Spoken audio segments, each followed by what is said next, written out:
Dragon Age Inquisition was rated M for mature by the ESRB and contains blood, intense violence, nudity, sexual content, and strong language.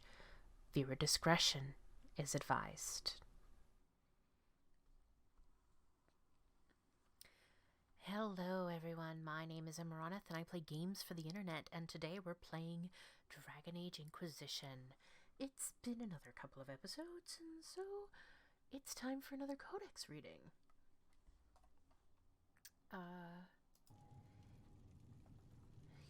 Oops. I should have had that as the main focus.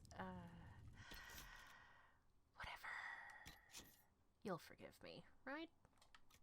Starting with... You'll have to forgive my little mouse pointer going in and out. I am switching between my notes and the game so that I can make sure that I get everything. Though it looks like not a lot. I'll have to double check though.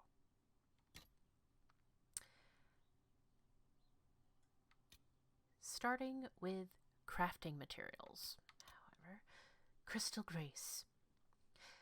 The flower of the Crystal Grace plant are appreciated for their beauty as well as their medicinal value.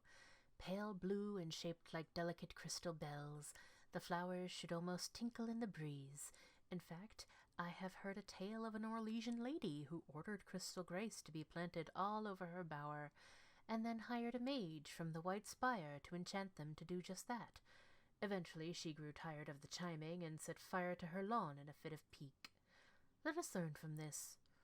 These plants were created exactly as our Maker intended, and our interference rarely improves them. An excerpt from the Botanical Compendium by Astrariums, botanist. Deathroot. Deathroot has been used in magic and potion making for centuries. It's a fragile-looking plant with a thin stalk and purple flowers, which fruits once a year, developing bright red fleshy pods that cause disorientation and dizziness if ingested. There are two varieties. The more common Arcanist Deathroot was first found by Archon Hadrianus when he discovered it growing on several dead slaves. The other, Lunatic's Deathroot, is most closely associated with the story of the courtesan Melusine, who sought revenge on a powerful magister and his family. She harvested the plant, baked it into small pies for the magister's banquet, and presented them to the magister at a banquet. All the guests were seized by terrifying hallucinations after eating the pies and tore each other to pieces.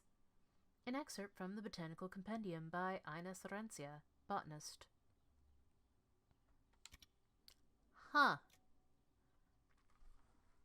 Creatures. A Horsemaster's notes on mounts. Never seen a proud rider atop a regal mount? That's your failing. Such animals are common enough, but there are costs, so you keep them away from chance of blight, theft, attack, all the nonsense that makes for poor stabling. These aren't working beasts with the fire bred out of their eyes so they can suffer a plow. These creatures are about spirit. A proper mount isn't some noble's plaything on a hunt. It's your everyday, and you'd better match it to deserve it. On horses. You've never had a mount like the Ferelden Forder, a hardy warm blood. Don't let the size fool you. They're not meant for the farm. Centuries of careful breeding have taken common stock and produced a glory. A creature as much at home in a charge as they are in a march across nations. But for all the stamina and speed they place at your command, press too far and you'll be picking dirt from your teeth. They know their role and expect that you know yours. Warning and promise and all that. On the flames of the Inquisition armored charger. Never in all my days did I think I would handle such barding. Never mind the quality of the breed. A true purebred lineage, clad in the hallmarks of a master. The combination is one of a kind, and this animal knows it. Mountain rider, meant for greatness. Don't disappoint. The bar has been set very, very high. On the Red Heart. Honored to see one up close without meeting it point first. The pride of the stable, of any stable. Even the Dalish I've had occasion to ask have said it's rare to glimpse them at a distance. The few who have mastered one, and it truly is very few, say there is no animal more sure of foot, more attuned to its rider, more inspirational to simply gaze upon. You want to match the majesty of this creature? Grow some bloody wings.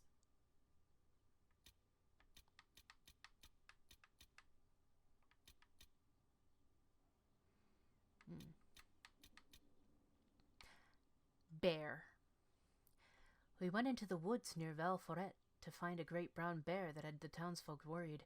We'd found her some miles from the west gate. She had made a den in a cave on a hillside close to a stream. We stopped some yards away and watched. Eldwin cast a spell to make us less likely to be discovered. Useful magic. After several hours, the bear emerged from her den. Beautiful red-brown sheen to her coat. Phenomenal beastie. Following close behind were 3 cubs, balls of fluffy brown fur with eyes set in them. Amazing little creatures. I would have liked to watch the little family playing in the stream all day, but the wind changed and the mama bear caught our scent, even with Eldwin working his magic. She leapt in our direction, stopped when she couldn't see anything, then rose up on her hind legs and roared. What a sight that was! I estimate she was half again as tall as I. Quick as anything, she charged towards us, snapping branches as she went. I dove out of the way, but Eldwin, bless his heart, was too slow.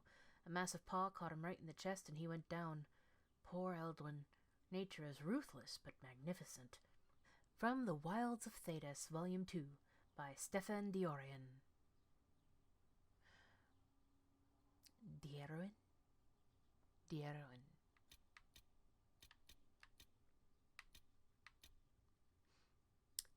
Black Wolf. The scouts report activity uncharacteristic of lupine behavior. The breach and resulting rifts have caused unprecedented disruptions in the Vale. Such alterations to the environment may account for the unnatural aggression. If this is indeed the case, I cannot yet say how widespread the impact. How many wolves does this environmental imbalance influence? What threat do they pose to resistant members of the pack, to the local population? This warrants further investigation. Report submitted to Seeker Pentagast by Menave, Mage Apprentice and Inquisition Researcher. Despair Demon. Once upon a time we classified these as demons of sloth, but we learned that despair demons are something quite different. They are not the antithesis of justice or valor, but rather of hope. They form nightmares, tearing away the foundations of self and purpose. When brought into the world, they are most attracted to places the downtrodden populate, alienages, slums, prisons, and the like. The miasma they spread can lead to extreme behavior. We look for a rash of unexplained suicides, men and women so filled with grief they lash out. The most intelligent of these creatures are to be feared, for they not only feed on despair, they understand its causes, and seek to bring it about. From the shadows they ruin lives, drinking the tears of those who have no idea the cause of their misery is not random chance. From a lecture by renowned hunter, Sir Hayward of the Templar Order.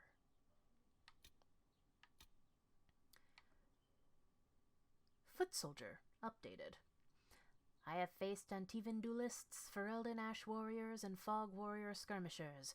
When we strip away the titles and tricks, they are simply men who want to see their enemies dead, but need a hand free to manage it. Duelists favor a thinner target over the offensive strength of a main gauche. Ash warriors need a hand to guide their Mabari and a lighter weapon to take advantage of the openings their dogs leave, while Fog warriors rely on stealth and speed too much to use a heavy shield. When engaging with such an opponent, respect his speed.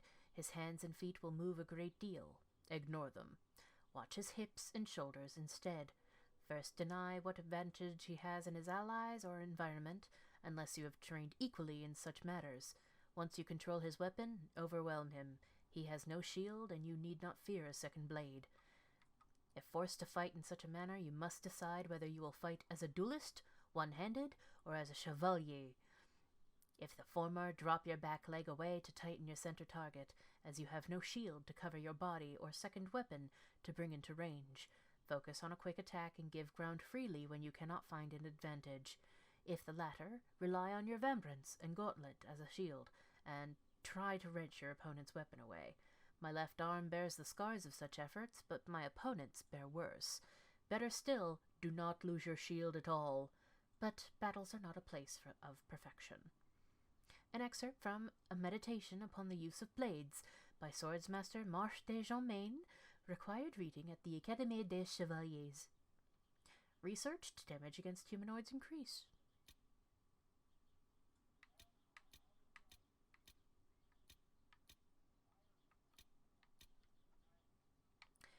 Mage. Mages are not demons or monsters.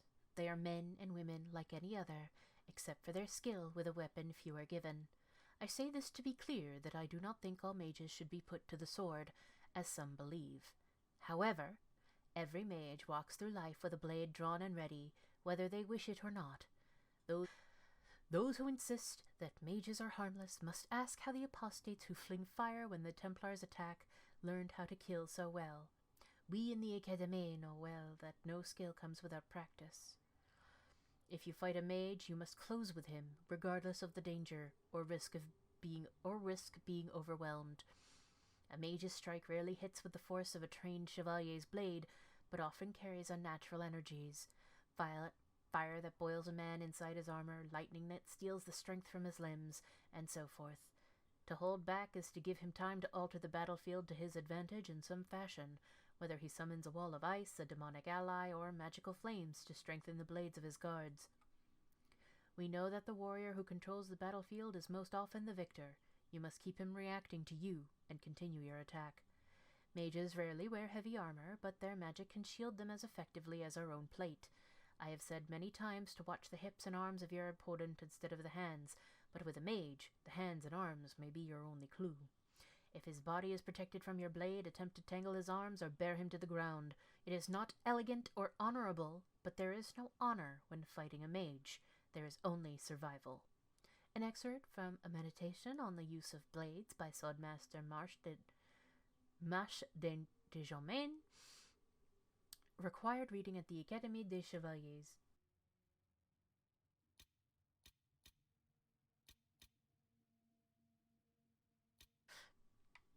An update on the ram. The ram is a marvelous creature. Its wool makes the best lining for winter coats this side of the mountains. The horns and bones can be crushed into powder and mixed with the soil for a healthy crop, or charred and ground into ink powder. The hide makes a good cover and a window against the winds. You can burn the dung in a pinch. Melt down its fat for candles. I haven't even mentioned the meat. With a full-grown ram, you could make a stew big enough for a village and have enough left over for a week. So there will be no more complaining about being paid in sheep for your work during the harvest. With that ram and a few ewes, you can start your own flock. You're lucky to have them handed to you instead of needing to go and tame a wild one. Listen to your father for once. Take care of those animals and they'll take care of you. Letter from a Ferelden farmer to his son. Researched, damaged against beasts increased.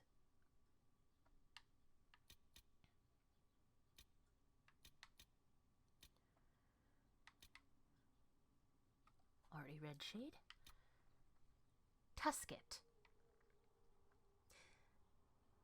The curving tusks protruding from the snout are present in both males and females of the species.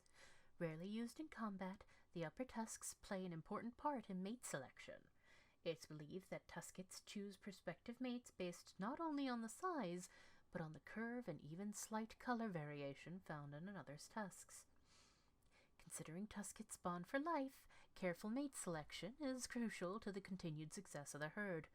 Bonded tuskets have been seen gently clicking their tusks together as a sign of affection. The role of the tusket's signature ornamentation in their mating process led to an unfortunate rumor that their tusks could increase virility in other species. Although usually docile, tuskets will defend themselves if cornered, or if someone attempts to saw off part of their anatomy. It's said Baron Vandermine lost 3 servants this way. From Observed Behaviors in the Common Tusket by Tilda Adair.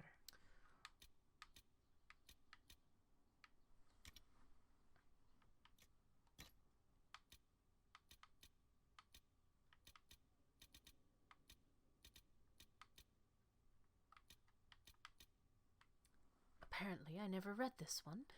In history, from the Canticle of Transfigurations.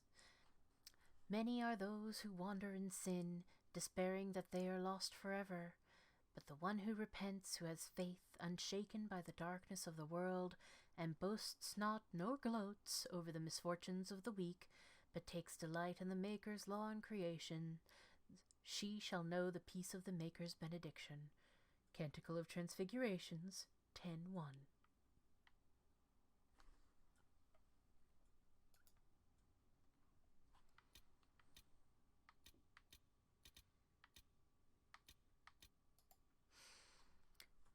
Next in history, Vollen, the occupied north. If this hasn't been read yet, it's not in my notes.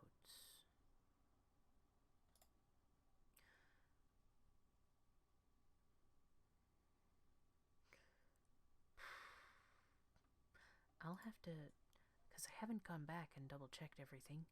I'll have to go back, double-check, but, I'm pretty sure this hasn't been read yet, and I apologize. In history, Vollen, the occupied north. In the 30th year of the Steel Age, the first Qunari ships were sighted off the coast of Vollen in the far north, marking the beginning of a new age of warfare. History calls this the First Qunari War, but it was most likely a one-sided bloodbath, with the Qunari advancing far into the mainland.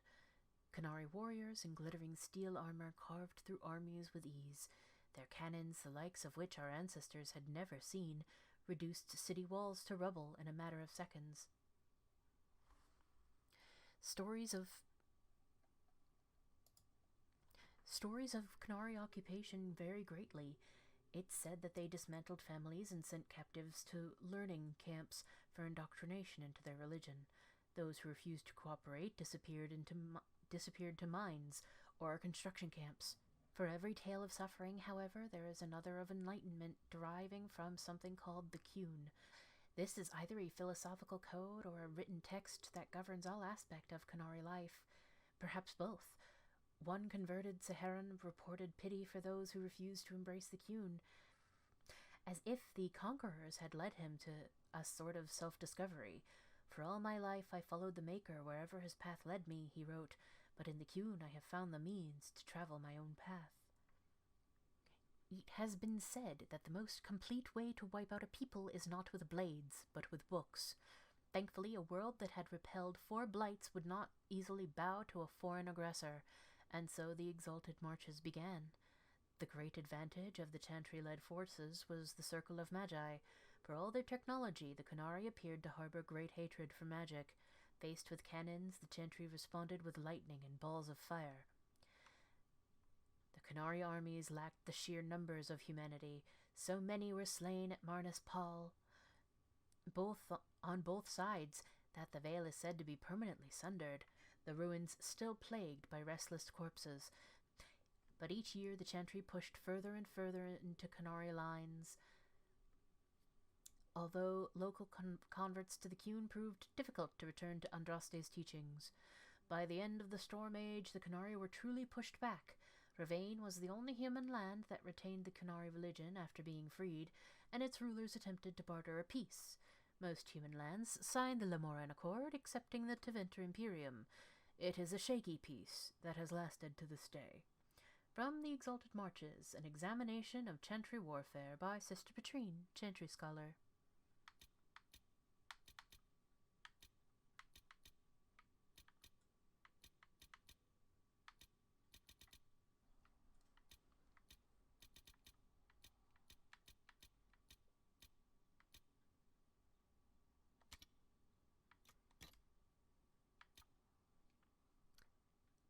Letters and notes. A Grey Warden's journal. We searched the area but found no sign. If he was here, it was some time ago. The fishermen in this area are friendly. Unlike some, they remember how the Grey Wardens fought to save Ferelden in the last blight. Though they had little, they shared some of their catch to give us a better supper than we had tasted in weeks. They even deferred to me once they saw that I commanded the other wardens, and there are few even in Ferelden who would watch an elf command men without pause. They They are friendly folk. After all this land has suffered in the past years, I hope they find some peace. Still no trace of him, though I feel the darkspawn in the ground below. Could he be lurking close to them, perhaps preparing to die with honor? I doubt it, but it is the only lead we have so far. I confess that this seems a fool's errand at times, given how much is at stake. We saw bandits harassing the fishermen, and we intervened. The fishermen thanked us, though I fear the bandits will return again in greater numbers, and we will not always be here to help. Nevertheless, as long as we are here, the fishermen are safe. The dreams continue, as they do every night. They make it hard for us to sleep, but we must persist. Hopefully the others will have found a solution by the time we return. In the meantime, I sing the song of Andruil to myself to clear my mind as best I can. I grow more convinced that if he was ever here, he is now long gone. Still, it would not do for us to miss him through laziness, and he was one of our most skilled warriors. If anyone could hide himself here, it would be he. One of the fishermen shows promise with a spear and has shoulders like an ox from throwing nets all day. He asked about joining the Grey Wardens. Under other circumstances, I would be honored to take a worthy and willing volunteer. Now, my orders did not say whether I should seek new recruits, even with our circumstances, or because of them, I suppose. It did not hurt his cause that he was easy to look at, and clearly wished to know more about the Dalish. The darkspawn are louder than I thought at first. The constant whisper at the back of my mind makes it difficult to sense them as easily as I usually do. But they are near the surface. Perhaps bandits are not the worst these people have to face. He is not here. We have searched thoroughly, and we will now move on. How many days have I wasted here, with whispers lurking at the back of my mind on this mad assignment? I pray we have more luck than as we head south. After speaking with the other wardens, I told the fishermen about the darkspawn we sensed beneath the earth. They may not burst forth from the ground today or tomorrow, but I fear it will not be long, and we will not be here when they finally surface. The fishermen were grieved at the news, but they decided to make for West Hill, which is safe for now. As for the fisherman who was interested in joining, I convinced him that now was not the time. Others might have told him otherwise, but he is too young to make such a sacrifice, simply because he does not wish to throw nets into the water all his life. We shared one last night by the campfire, and he went on his way with a smile, humming the song of Andruil as he left. From pages torn loose from a journal found on the Storm Coast.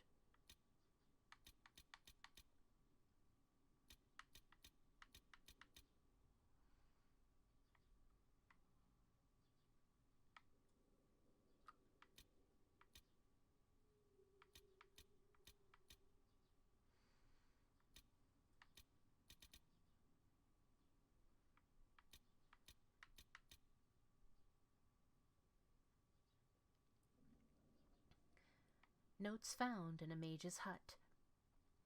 An excerpt from a manifesto on mage rights. The page is worn and creased, as though read many times. Andraste suffered at the hands of magisters, thus she feared the influence of magic. But if the Maker blamed magic for the magisters' actions in the Black City, why would he still gift us with it? The oppression of mages stems from the fears of men, not the will of the Maker. A few personal thoughts are scrawled below. The fears of men. If they stay away, there will be no fear. This place is remote enough. Strange to hear no one talking in the other room, to feel no eyes watching me. I miss it sometimes, but if that was not the will of the Maker, then perhaps this is.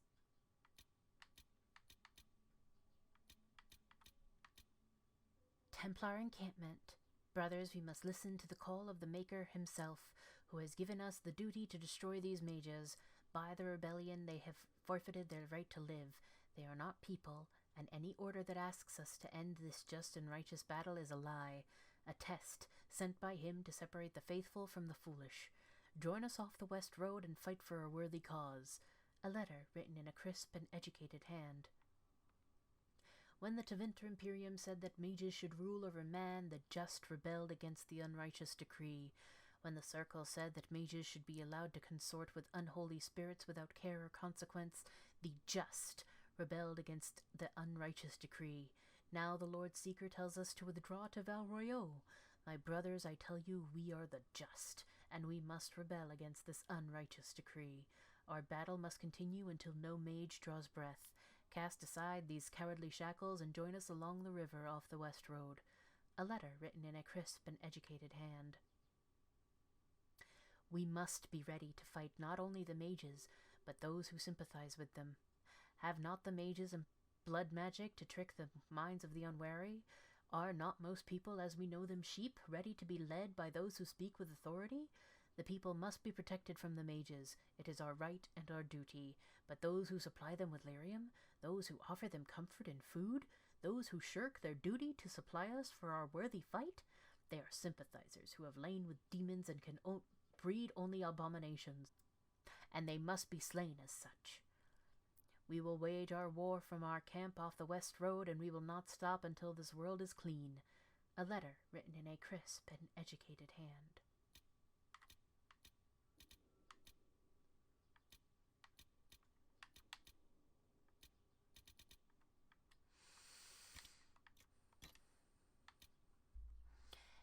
Magic. Dwarven Runecraft. Within the diamond quarter of Orzammar lies the Shaperit, a branch of dwarven society so ancient that the dwarves themselves do not know when or where it began. They are the keepers of history for a people who may have never known the sun or seasons, and who track time by the lives and deaths of kings. But they are not mere historians, they are craftsmen, for the living history of the dwarves is not written but forged.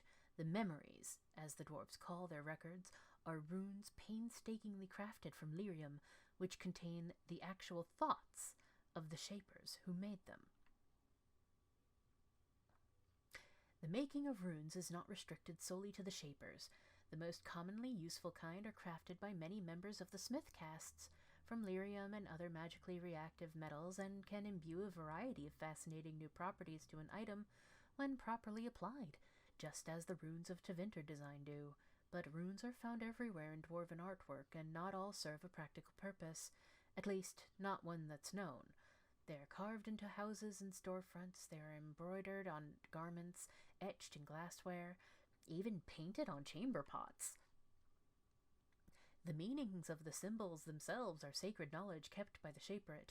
They are not, as many surface folk believe, the written language of the modern dwarves, but rather are the remnants of a lost language that predates Orzammar, the Dwarven Kingdom, and even the tens of thousands of years of history recorded in the memories.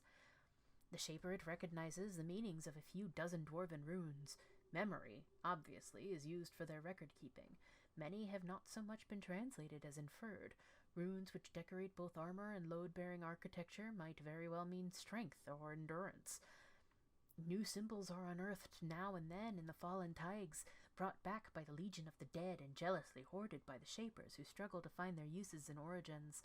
Were these symbols an earlier version of the written Dwarven tongue, a language that fell into disuse, replaced by the modern King's tongue? It's hard to guess, and the memories offer us no wisdom. From In Pursuit of Knowledge, Travels of a Chantry Scholar by Brother Genetivi.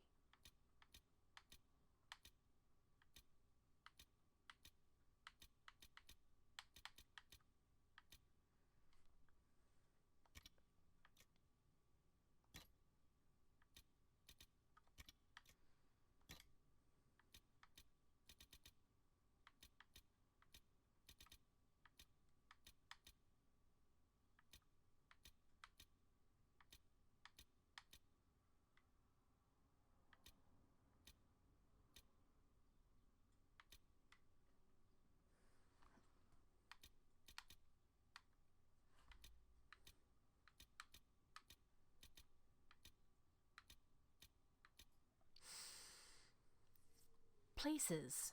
The Tevinter Imperium. For good or ill, the Imperium has put its stamp on Thedas forever.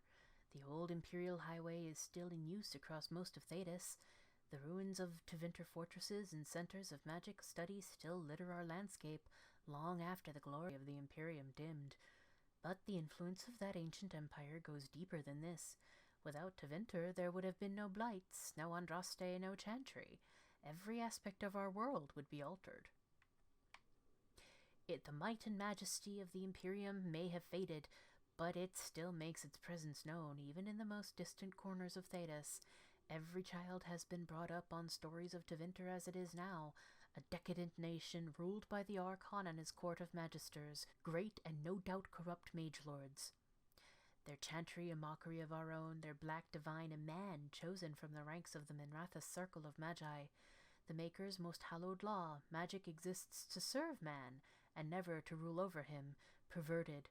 Mages in the Imperium say their most sacred duty is to serve man, and they serve best by wielding political power. And the worst, that which blessed Andraste must weep to see, all of it is built on a foundation of slavery.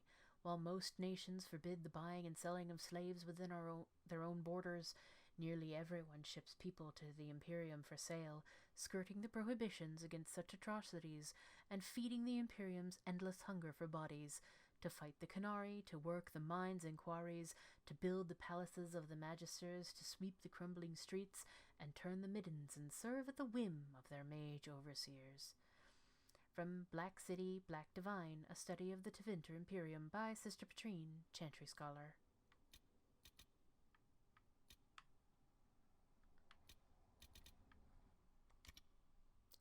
Tales.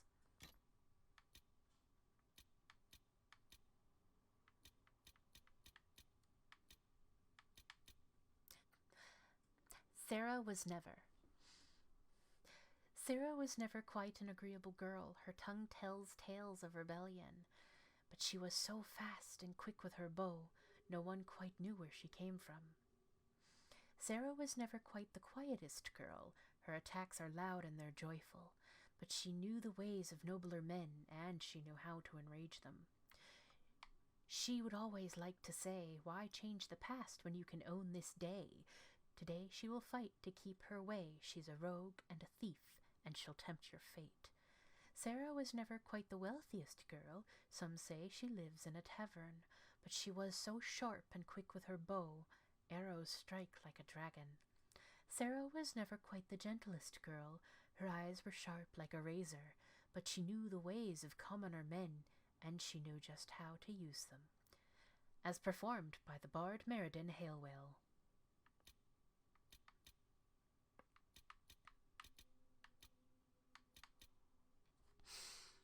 Astrariums. Regarding your inquiry regarding the so-called Astrariums, it is our concerned belief that these are relics from a cult that existed in the pre-Andrastian era of the Tevinter Imperium. Now, what would be considered a cult in a society that worshipped the old gods? An order of magisters who believed in the destruction of the magisterium, the governing body of the Imperium, that determines which mages are and are not given the magister title. The members of this order wished to return to an earlier period where dreamers ruled, and evidence indicates they operated throughout Tevinter, though primarily in the frontier areas. There they would lock away their secrets, caches of treasure, and perhaps even secret meeting places, though we have no way of knowing for certain, unlockable only through knowledge of ancient astronomy, a practice that was, as we understand, rather out of fashion in the late Tevinter period. According to our investigations, each of the Astrariums could point to the secret cache if one knew the 3 constellations that mapped to each device present at the site. Connect the Dwimmers in the correct configuration, and it would be revealed. Many of these relics were sought out by Andrastian cultists in the early Divine Age, the Order of Fiery Promise in particular, and destroyed. Why? Because they believed the Astrariums held together the Veil, and that destroying them would destroy the Veil, and thus the world. Okay. Such is the way of cults of any kind, that the true reasons for what they do could never truly be understood by modern minds. From a letter written by Magister Bellitanus, head of the Corial Order, 512 Exalted.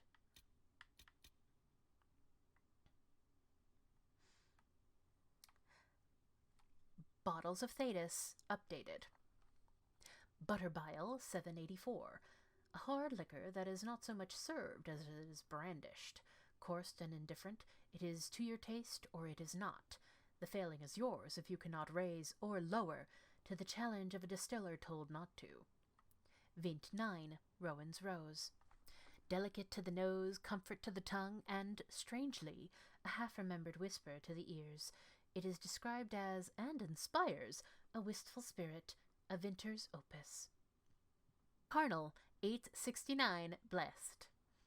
An Orlesian liqueur for the daring, or those who wish to seem so, said to enhance sensation, and at the bottom an erotically carved peach pit. The design is plain, but the bottler assures that the act of carving was scandalous. Constillation, Bellitanus. Referred to as the Maiden in common parlance, depictions of the constellation Bellitanus vary from one age to the next. It has always been considered fashionable for prominent women of the day to be declared the Maiden's personification.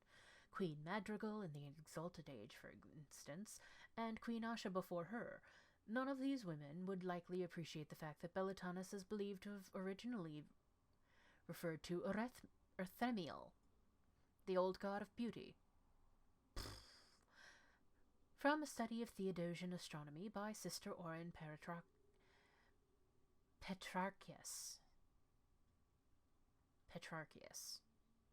Oren Peraquialus. Constellation, Fervenial. Commonly referred to as the oak, the constellation Fervenius is generally represented by a towering tree with leafless branches.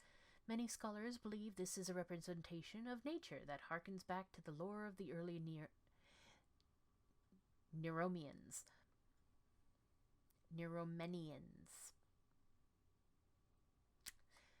whose belief largely aligned with animism prior to the rise of the old god worship and the creation of the Tevinter Imperium.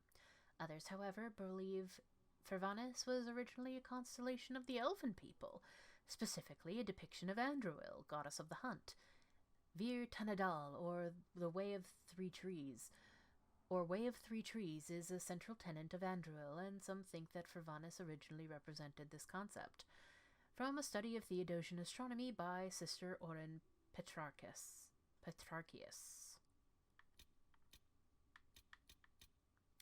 Constellations, Judex. Depicted as a downturned sword, the constellation Judex is oft called the Sword of Mercy in common parlance. Even though the sword image was assigned to these stars long before Andraste's time, Judex referred to the concept of justice in ancient Tevinter, and the downturned aspect of the sword indicated a guilty verdict, which in those times generally translated to execution. Obviously, with its modern meaning and used as a symbol by the Templar Order, the old interpretation is frowned upon in scholarly circles. From a study of Theodosian astronomy by Sister Oren Peraquialus. I keep messing up that name. Also, I apologize if there's any doubles of the constellations. My notes are apparently incomplete regarding these.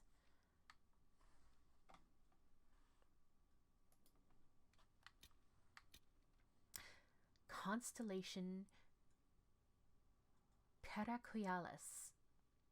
Referred to as Voyager in the common parlance, the constellation Peraquialus is commonly depicted as a ship. No ordinary ship, but rather the primitive vessels sailed by ancient peoples such as the Neromenians. The translation from ancient Tevin is usually across the sea, and lends credence to the idea that the Neromenians came to Thedas from elsewhere, although the most reputable scholars dispute this, especially considering those ancient peoples would likely have named these stars long before they undertook such a voyage. From a study of Theodosian astronomy by Sister Oren Peraquialus. Constellation, Servani. Referred to as the Chained Man in common parlance, the constellation Servani is traditionally represented by a man dragging a heavy chain behind him. This is thought to be an ancient Tevinter representation of both Andoril, the old god of slaves, and the Tevinter system of slavery itself. The representation of Servani has been used by the Treacelous Guild for well over 2,000 years, according to their claim, and is visibly imprinted upon the armor of both juggernauts, the giant golems guarding the gates to the city of Menrathus. From a study of Theodosian astronomy by Sister Oren Peraquialus. Grey whiskey, right wine, conscription ale. Perhaps local to a handful of Grey Warden companies, these spirits reflect a custom or legend born of utility. Allowed to seize goods to aid their cause, wardens combined half-full bottles to save space while traveling. Never fully emptied, or, as with a kettle, cleaned, each eventually takes on a base flavor as unique as the warden carrying it. What do we care? Nothing burns like the first cup. Could be fact, could be tribute. It does seem as though bottles range further than the namesake warden could. A bottle marked Vintage Warden Riordan. Serve yourself.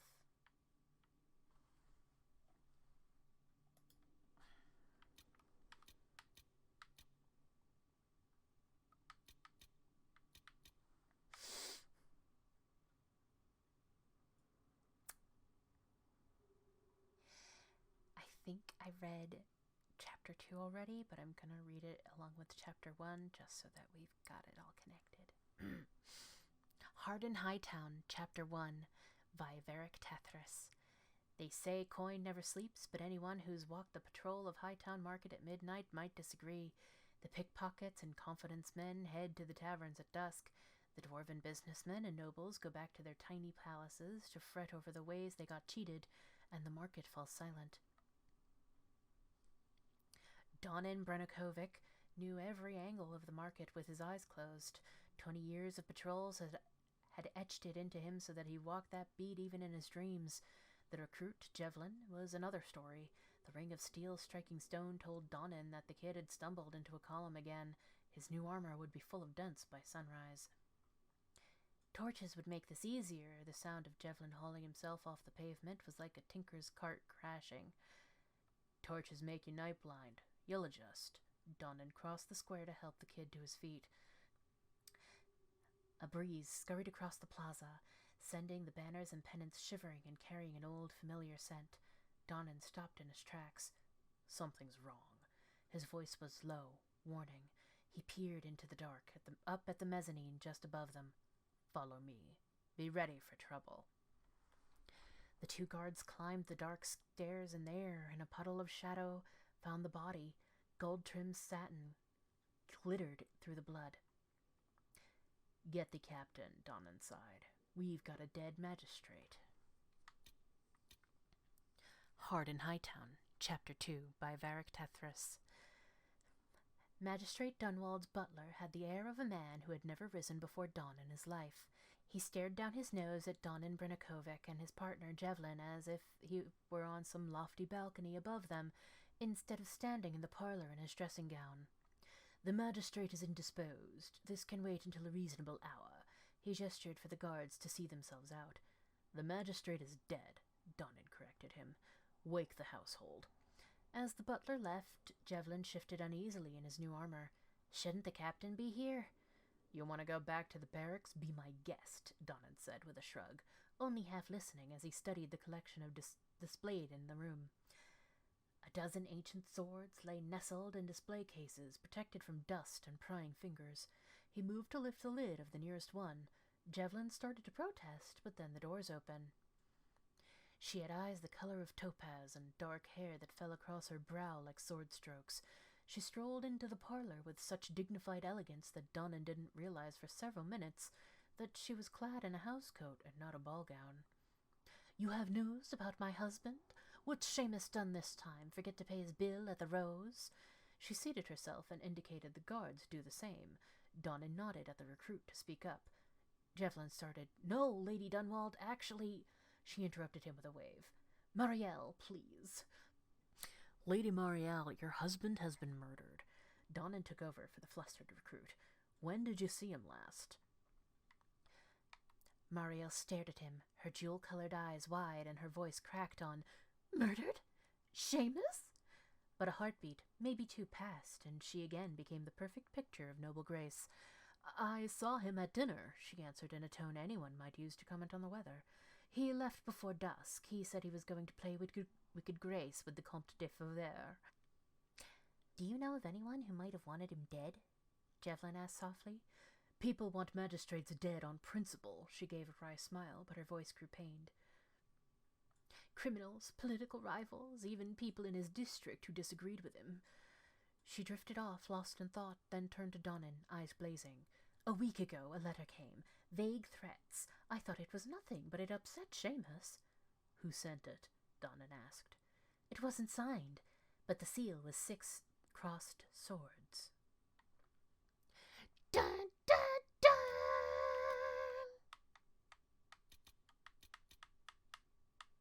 Come on. That was red.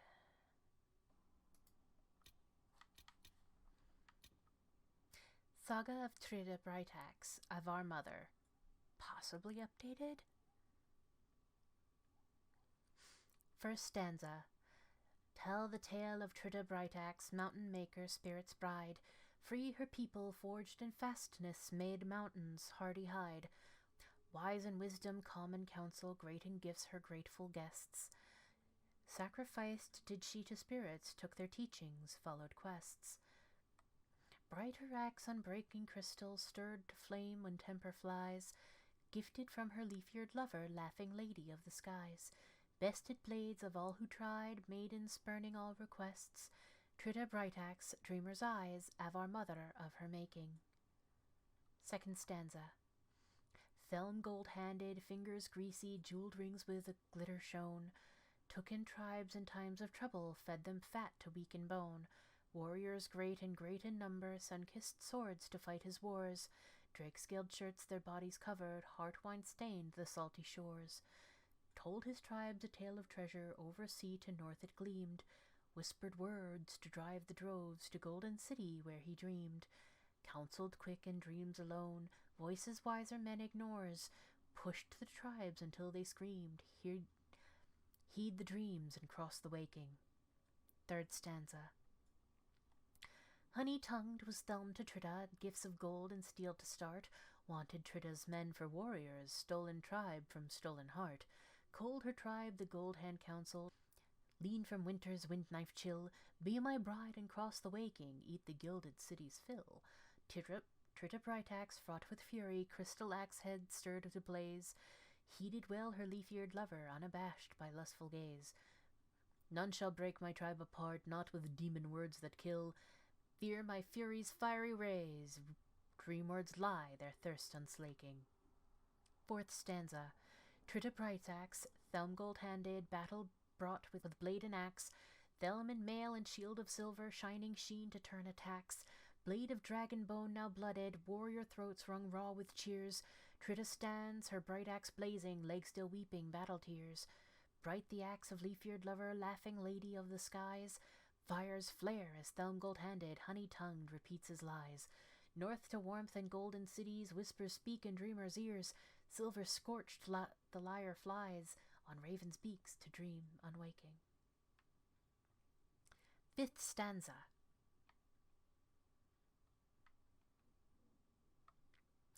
Trida Brightaxe, bold and bloodied, took her tribe from placid plains. Tribes with blades by farming blunted, chased and fought their parting pains.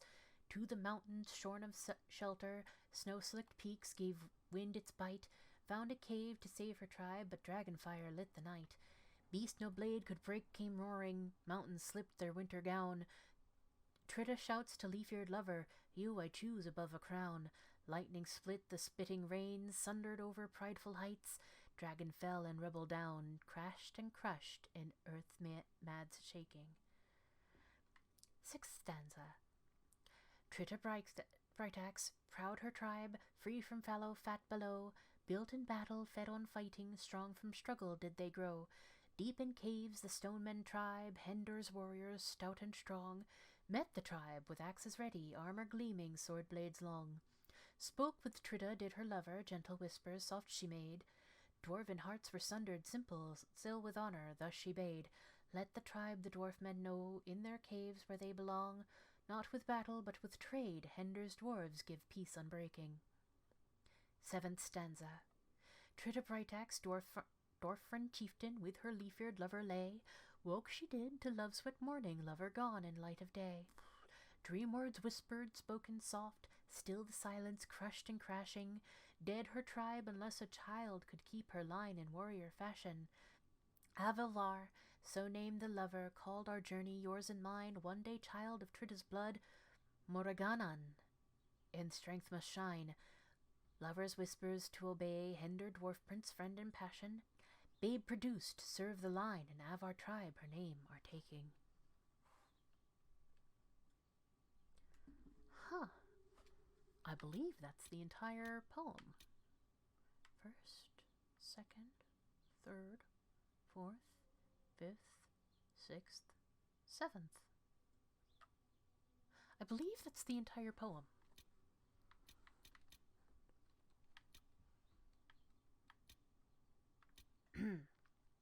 The Stone Tree. So Galen made his way through the wood until he saw the light of the quarter moon shining on the rock. Elise emerged from the pines, and they shared a quick embrace before making their way to the waiting ship. From a local version of The Resourceful Lovers. It's said that lovers who kiss the stone tree will be blessed with a long and happy marriage. Those fond of the superstition tend to ignore renditions of the tale in which Galen and Elise drown at sea. Sister Hulda, from her unpublished work, Folk Nonsense and Other Absurdities.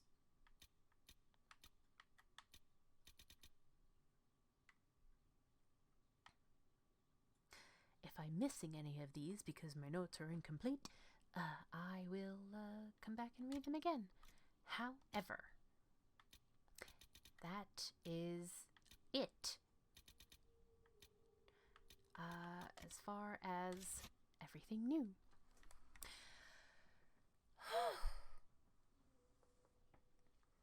So, until next time, take care of yourselves, be safe, and I'll see you in the next one. Bye-bye.